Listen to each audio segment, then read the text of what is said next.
Our objective is very simple, and that is to ensure that every eligible voter gets to vote. It's also to ensure that only eligible votes are the ones that count at the ballot box. Texas, one of 43 states where bills to make it harder to vote have been proposed. NBC News describes an avalanche of bills to curtail voting in Texas. Quote, more than 24 GOP-sponsored election bills are under consideration in the legislature as lawmakers seek to tighten ID requirements and voter rolls, limit early voting, and up the penalties for errors. On Sunday, voting rights advocate Stacey Abrams said this about similar efforts in her home state of Georgia.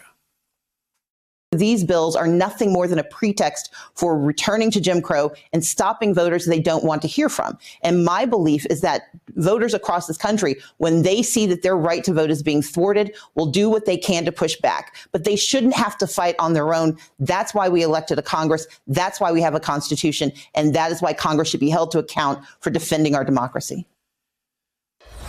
Back with us tonight, David Plouffe, former Obama campaign manager, senior advisor to President Obama, also on the board of directors of the Obama Foundation. And Matt K. Lewis, back with us, conservative commentator, senior columnist for the Daily Beast. Gentlemen, good evening and welcome. So, David, I guess money in pockets and shots in arms is the new chicken in every pot and a car in every garage. It is indeed a slogan that sums up the early success this new president has had. So that brings me to you and the question, now what? And how about voter suppression as an effort for Joe Biden to get behind? He has to, Brian. So on January 6th, flagpoles were tried, fists and fear to topple our democracy. It failed. So Republican politicians all over the country have taken the baton from the insurrectionists and now are filing legislation to make it harder to vote, make it harder to register. Some of these states like Arizona would actually say the legislature can decide who wins elections, no matter how the votes are cast. So this is an existential threat to our country, to our democracy. And so at the end of the day, Joe Biden's off to an amazing start. I'm sure he'll continue to make great progress on the vaccine, on the economy, on immigration, as you were talking about in the previous segment.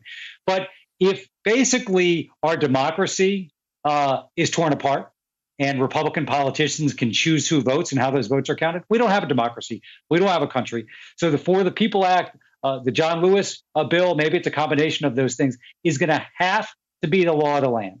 Now, whether you get rid of the filibuster entirely or reform it, this has to happen. This will echo through decades, if not generations, if these voter suppression efforts are successful. I'll say one last thing, Brian, as a former practitioner. Donald Trump actually showed some ability to gain votes amongst some particularly male Hispanic voters, a little bit in some of the rural African-American male community.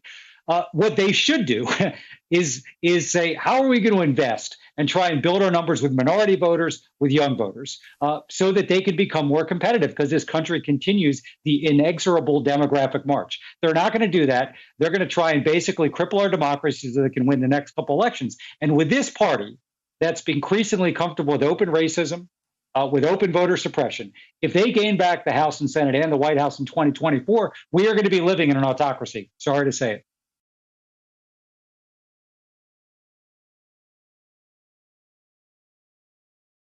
Hey, thanks for watching our YouTube channel. You should know that you can follow today's top stories and breaking news and catch up on your favorite MSNBC shows all in one place. Download the NBC News app today.